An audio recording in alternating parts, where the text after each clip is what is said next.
Welcome to our channel आरती झप्पी। रात के बज चुके हैं 1:12 हो चुके हैं जब अभी मैंने चेक करा है। और मैं जा रही हूँ बद्रीनाथ, और वो भी अपनी बहन के साथ। पता है क्यों मैं अकेले जा पा रही हूँ? उसका एक रीज़न है। देखो, जब संदीप से मेरी लड़ाई हो जाती है ना, तो मेरे को एक रीज़न मिल जाता है, क्योंकि बातचीत तो है नहीं, तो मैं आराम से जा सकती हूँ। अब हम रात को निकले हैं, तो सुबह 6 बजे के करीब हम ऋषिकेश पहुँच जाएंगे, और फिर आगे की स्टोरी मैं आपको बाद में बताती हूँ। जैसे जैसे हम चलते जाएंगे मैं आपको स्टोरी बताती रहूँगी। कभी कभी ना लड़ाई का फ़ायदा भी हो ही जाता है, क्योंकि जब लड़ाई हो जाती है ना, तो आपको कुछ एक्सप्लेन नहीं करना पड़ता एक दूसरे को। और मेरे और संदीप की लड़ाई होती है तो हम बोलना छोड़ देते हैं, और उसका संदीप भी फ़ायदा उठाता है, आज मैं भी फ़ायदा उठाने जा रही हूँ। अब शायद मैं कल शाम तक पहुँचूँगी बद्रीनाथ, और खुद से ड्राइव करके, तो उसका एक अलग ही मज़ा है। कभी ना बंदों को बताना पड़ता है, भाई हम भी जा सकते हैं, पर हम तुमसे प्यार करते हैं इसलिए तुम्हारे साथ जाना चाहते हैं। फिर अब क्या कर सकते हैं, कभी कभी ऐसे भी टाइम आता है। पर हाँ, ठीक है, सब चीज़ों को एंजॉय कर लेना चाहिए। माँ को छोड़ते बहुत दुख हो रहा था, वो उठ गई थी तो रोना भी आ रहा था। पर देखो, हम मदर्स की यही दिक्कत है कि हम निकल ही नहीं पाते हैं, तो दिल बहुत पक्का करके निकली हूँ मैं घर से। पर हाँ, निकलना तो मुझे था ही, कैसे न तैसे करके। कभी कभी दूसरे को भी अपनी कदर करवानी पड़ती है, भाई क्या करें। अभी तक तो संदीप को नहीं पता है कि मैं कहाँ जा रही हूँ, पर हाँ पता चल जाएगा, क्योंकि टोल जो है ना वो संदीप के अकाउंट से कटता है, तो संदीप को ये तो पता चल जाएगा कि ये कहाँ से जा रही है। थोड़ा बहुत आइडिया भी हो जाएगा, बट हाँ एग्जैक्ट तभी पता चलेगा जब वीडियो डालेंगी। ऐसा हो जाना चाहिए कि वीडियो डालेंगे ना, संदीप को थोड़ा चढ़ना चाहिए, पर संदीप इनमें है नहीं जो चढ़ जाए। पर चलो मैं तो ट्राई कर ही लेती हूँ।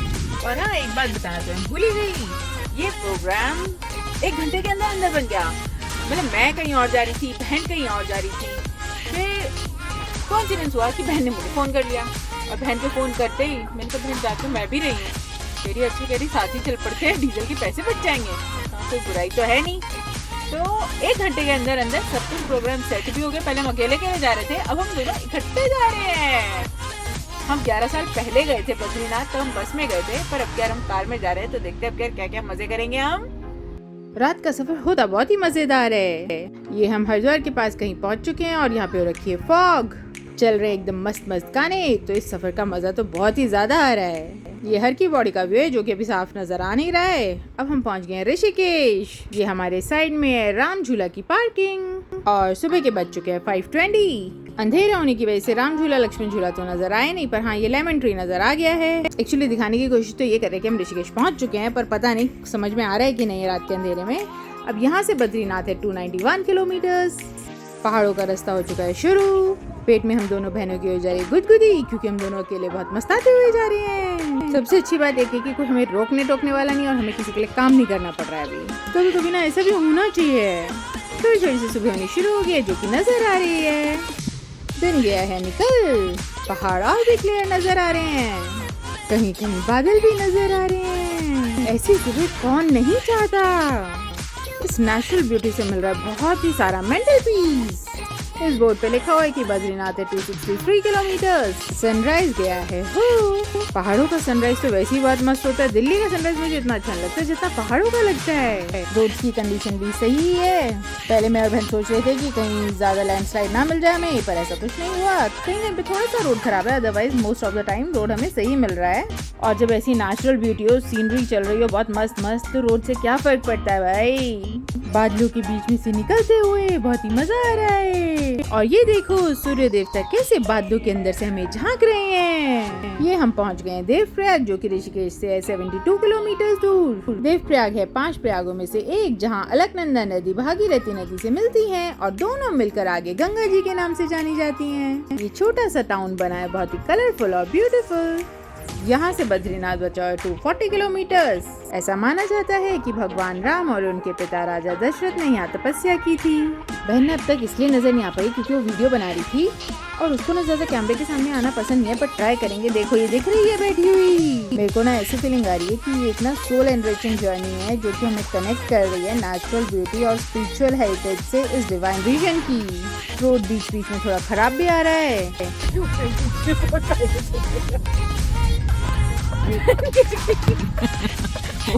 फोटो खींचने गया फोन मेरे को भेज देगा व्हाट्सएप पे। बस मुझे चिंता है कि गाड़ी के टायर ना सही सलामत चलते रहें। बस पंचर हो जाना तो बड़ी समस्या होती है, मेहनत बड़ी करनी पड़ती है टायर बदलने में। खैर टायर बदलना तो हम दोनों बहनों को ही आता है, बस टाइल झड़ जाएंगे दोनों के फिर। जब रास्ता उबड़ खाबड़ आ जाता है ना तो हमें थोड़ी चिंता होने लग जाती है, और फिर जब हम झरने देख लेते हैं तो हमें अच्छा लगने लग जाता है। तोप लेके जा रहे हैं आर्मी के ट्रक्स, इसलिए कर्णप्रयाग में थोड़ा जाम लग गया है। जैसे हमने कर्णप्रयाग क्रॉस करा तो यहाँ पे तो अलग ही तरीके की ब्यूटी हो गई है। जैसे हम 30 किलोमीटर क्रॉस करते हैं ना तो पूरा सीनरी बदल जाता है। ये रोड तो ऐसा लग रहा है जैसे हम स्विट्जरलैंड में घूम रहे हों। यहाँ हमारे इंडिया में भी ना रोड्स बहुत ही जबरदस्त और अच्छी बनी हुई हैं। कहीं कहीं तो हर जगह ही खराब होती हैं रोड्स। बहन की पहली झलक देखने को मिल गई है। ये फिर रोड टूटा फूटा आ गया, यहाँ से सिर्फ एक ही गाड़ी निकल सकती है, और यहाँ पे गार्ड भी खड़े हैं बताने के लिए। और तरीका ये कितना जबरदस्त व्यू है। यहाँ पे देखो नदी, अलकनंदा नदी नजर आ रही है, और सामने पहाड़ों के ऊपर इतने सुंदर सुंदर क्लाउड्स। अब ऐसे में थोड़ा बहुत रोड खराब भी हो जाए तो क्या बुराई है भाई। पर हाँ, फिर ऐसा रास्ता आ जाता है उबड़ खाबड़ सा, कटीले पहाड़ों वाला, तो फिर थोड़ी सी टेंशन हो जाती है। फिर ऐसे में हम सोचते बस अब थोड़ी देर के लिए ना आगे से कोई गाड़ी ना आ जाए। बहन कह रही गाड़ी छोड़, ये बोल बस ना आ जाए। कंपनी इतनी जबरदस्त होती है ना भाई बहनों की, टाइम का पता ही नहीं चला कि हम यहाँ पे इतनी जल्दी पहुँच भी गए हैं। मेरे को और बहन को लग रहा है कि हम शाम तक बद्रीनाथ पहुँच ही जाएंगे किसी न किसी तरीके से। अब कहीं कहीं रोड की हालत ऐसी भी हो जाती है कि बहुत कीचड़ है और दचकियाँ लग रही हैं, तो फिर हमें डाउट होता है कि हम आज में पहुँचेंगे कि नहीं पहुँचेंगे। ऐसे रोड पे ना थोड़ी गाड़ी की फिक्र हो जाती है। थोड़ा पीछे करना पड़ेगा। फंस गई थी अभी दोनों बहनें, गाड़ी बैक करनी पड़ी थी हमें। फिर से थोड़ा जाम लग गया है। कैमरा हिला था ना बीच में, गाड़ी चली आ गई। कितने दिनों बाद इतना हंस रहे हैं हम।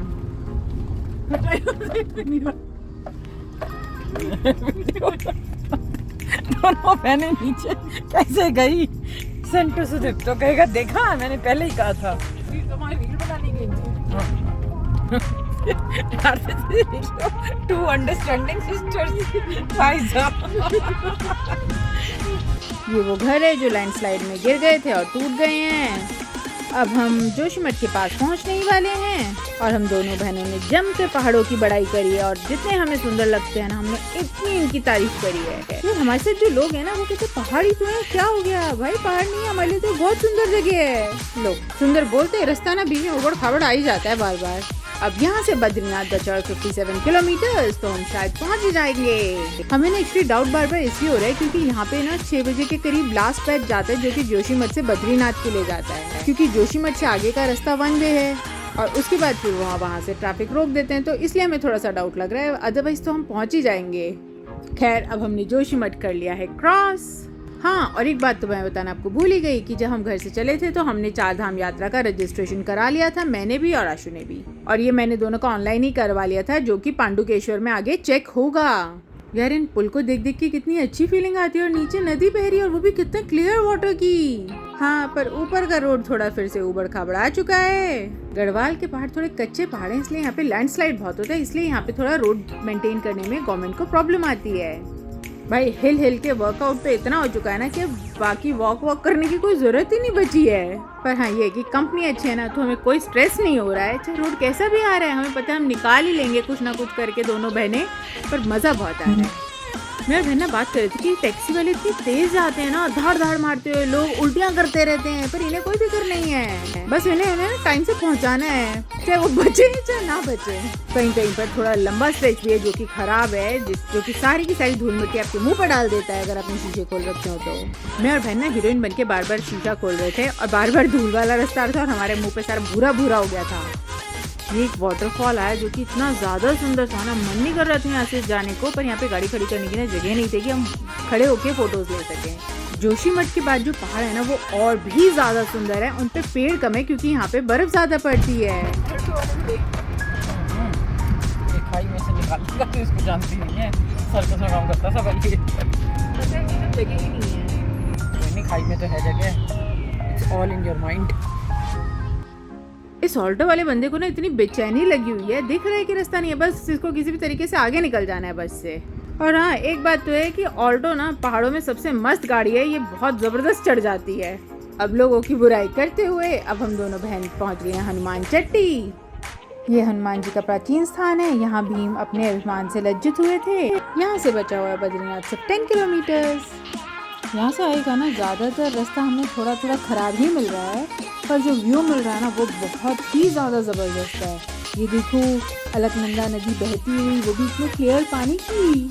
मेरे में ना और बहन में एक चीज़ कॉमन है कि हमें कुत्ते बहुत पसंद है और हमें पहाड़ बहुत पसंद है, और बाकी कुछ मिलता नहीं हम दोनों का भी। यहाँ हमने बहुत देर बाद ब्रेक लिया था, तो हमने जी भर के पहाड़ों को देखा, और व्यू ही कुछ ऐसा था कि पहाड़ इतने सुंदर।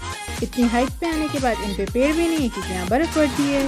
पहाड़ों की ब्यूटी ना कैमरे में तो बिल्कुल कैप्चर ही नहीं हो पा रही है। हमने बहुत एंगल कर लिए पर वो कैप्चर हो नहीं पा रही है हमसे। वीडियो से तो बस आइडिया ही मिल सकता है, जो हम आंखों से देख पा रहे हैं ना वो तो हम कभी कैमरे में कैप्चर ही नहीं कर सकते हैं। फाइनली हम पहुँच गए हैं बद्रीनाथ। यहाँ पे एंट्री टिकट था जो कि ₹50 है। जहाँ ये बिल्डिंग से यहीं जाना है हमें। जय बद्री विशाल। शाम के बज चुके हैं 4:15। अप्रॉक्स 15 आवर्स में हम बद्रीनाथ टेम्पल पहुंच गए हैं। कार पार्क करने के बाद अब हम दर्शन करने जा रहे हैं। 15 आवर्स में हम तब पहुंचे जब हम नॉन स्टॉप चल के आए हैं। यहाँ पहुँचते ही सारी थकान निकल गई देख के। ये जो इतना पानी का शोर आ रहा है ये है अलकनंदा नदी का। ये है टेम्पल का एंट्री पॉइंट। अंदर फोटोग्राफी अलाउड नहीं है, इसलिए फोटोज हमने बाहर से ही ले ली। मंदिर की फोटो नहीं ले सकते अंदर की, पर हम मंदिर के जो आसपास जगह है उसकी फोटो ले सकते हैं। कितना गजब का व्यू है यहाँ से। तो मंदिर पर लाइट्स चेंज हो रही थी तो हमने इनको कैप्चर करने की कोशिश करी, जिससे कि मंदिर लग रहा था बहुत ही ज्यादा सुंदर। बद्रीनाथ टेम्पल भगवान विष्णु को समर्पित है। ये 108 दिव्य देशम्स में से एक है। ये 6 महीने के लिए खुलता है, अप्रैल से नवंबर के बीच में, क्योंकि यहाँ पर एक्सट्रीम वेदर कंडीशंस होती हैं। और ये हमारे बड़े 4 धामों में से एक धाम है। यहाँ की वाइब्स इतनी ही प्योर हैं, पॉजिटिव हैं, या तो यहीं आकर ही फील हो सकती हैं। हम दोनों बहनें जो यहाँ पे अकेले आ पाई हैं ना, ये सिर्फ और सिर्फ हम अपने डैडी की वजह से आ पाए हैं। उन्होंने हमें इतना कॉन्फिडेंस दिया है कि हमें डरने की जरूरत ही नहीं है। यहाँ पे जो मंदिर की बार बार लाइटिंग चेंज हो रही है ना, ये तो बहुत ही सुंदर लग रही है। वाकई में ऐसा लग रहा है कि ये राजा का महल है। हम तो घंटों तक इसे ही देखते रह गए। मन नहीं कर रहा है कि हम होटल में जाके रुके, हमारा मन कर रहा है हम इसी को ही निहारे जाएं। आप बताओ, आपको ये महलों से कम लग रहा है क्या? ये यहाँ पे पुरानी एंट्री है, पहले यहीं से आना जाना होता था, अब उस तरफ भी पुल बन गया है जिससे हम आए थे। ये धुआं है तप्त कुंड का, लोग यहाँ पर स्नान करते हैं। हम दोनों बहुत देर तक इस पुल पे खड़े रहे। यहाँ से हम मंदिर को देखते रहे और अलकनंदा नदी को देखते रहे, और हर मिनट यहाँ पे मौसम चेंज हो रहा था और शाम भी ढल रही थी। जैसे हमने पुल क्रॉस करा तो यहाँ पे ये रंग बिरंगी सी मार्केट है जहाँ पे आपको पूजा से रिलेटेड सामान मिल जाता है, और यहाँ पे वाकई में सामान रीजनेबल प्राइस पर है। ऐसा कोई बहुत एक्सपेंसिव सामान नहीं है कि ये लोग इतने ऊपर आके हाई चार्ज कर रहे हैं। और देखो फटाफट से वेदर दोबारा चेंज हो गया, अंधेरा होने लग गया है और मंदिर लग रहा है बहुत ही ज्यादा सुंदर। रात को मैंने पिया हनी लेमन वाटर। कल चलेंगे माना गाँव। वीडियो पसंद आए तो please like and subscribe our channel. Thank you.